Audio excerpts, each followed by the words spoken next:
မြန်မာနိုင်ငံမှာနတ်ကိုးကွယ်ယုံကြည်မှုတွေဘယ်တုန်းကစခဲ့လဲဘယ်လိုစခဲ့လဲဆိုတာသိကြလားဒီဗီဒီယိုမှာမြန်မာတို့ရဲ့နတ်ကိုးကွယ်ယုံကြည်မှုအစကိုတင်ဆက်ပေးသွားမှာဖြစ်ပါတယ်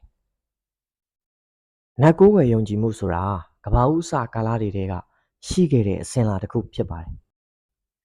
အိန္ဒိယနိုင်ငံမှာမူလဒရာဝီဒီယန်လူမျိုးတွေကိုးကွယ်ခဲ့တဲ့နတ်တွေအပြင်အနောက်မြောက်အရက်ကနေဝင်ရောက်လာခဲ့တဲ့အာရီယန်လူမျိုးတွေကိုးကွယ်ခဲ့တဲ့နတ်တွေဆိုပြီးတော့ရောနှောလာခဲ့ရမှာအိန္ဒိယမှာ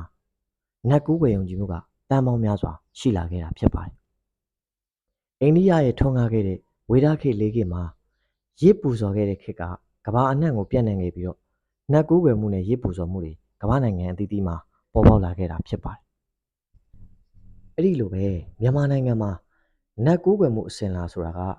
အခရာတင်သမိုင်းတွေမပေါ်ပေါက်မီအချိန်တွေကရှိနေခဲ့တာဖြစ်ပါတယ်။သမိုင်းထောက်ထားရရှိပြီးဖြစ်တဲ့ပြူခေတ်၊တေခေတ်တရားခေတ်တွေမှာလည်းနတ်ကိုးကွယ်ယုံကြည်မှုတွေကိုတွေ့ရပါတယ်။ AD 400စုပကံခေတ်ဦးပိုင်းမှာတော့နတ်ကိုးကွယ်မှုနဲ့နတ်ပူဇော်ဘာသာမှုတွေအကြီးကျယ်ထင်ရှားထွန်းကားလာခဲ့ပါတယ်။ပကံခေတ်ဦးပိုင်းမှာတကောင်းမင်းရဲ့တပ်ဖြတ်ခြင်းကိုခံရပြီးတော့နတ်ဖြစ်ခဲ့ရတဲ့ဗပဲမောင်တင်တဲ့နဲ့နှမစောမြတ်လာတို့ဆိုတာရှိပါတယ်။အဲ့ဒီနောက်ပကံမင်းဆက်ရဲ့9ဆက်မြောက်ဖြစ်တဲ့တေလဲကြောင်မင်းလက်ထက်မှာအေယာရီမြစ်မှာမျောလာတဲ့စကားပင်ကိုဗပဲမောင်တင်တဲ့နတ်မောင်နှမရုပ်တုထုလုပ်ပြီးတော့ပုပ်ပားတောင်မှာနတ်ကုန်းနန်းနဲ့ပူဇော်ထားရှိခဲ့ပါတယ်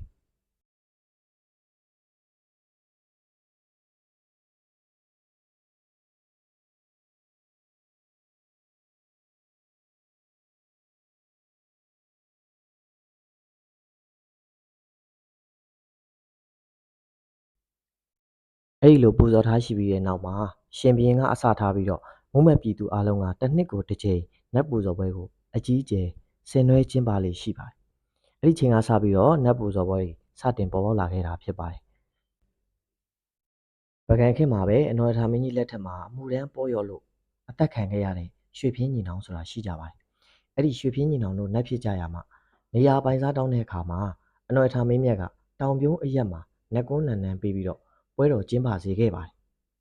အဲ့ဒီအချိန်ကြီးကစပြီးတော့တောင်ပြုံးနတ်ပူဇော်ပွဲအစဉ်လားဆိုတာမြန်မာနိုင်ငံမှာပေါ်ပေါက်ခဲ့တာယနေ့အချိန်ထိပဲဖြစ်ပါတယ်ခင်ဗျာ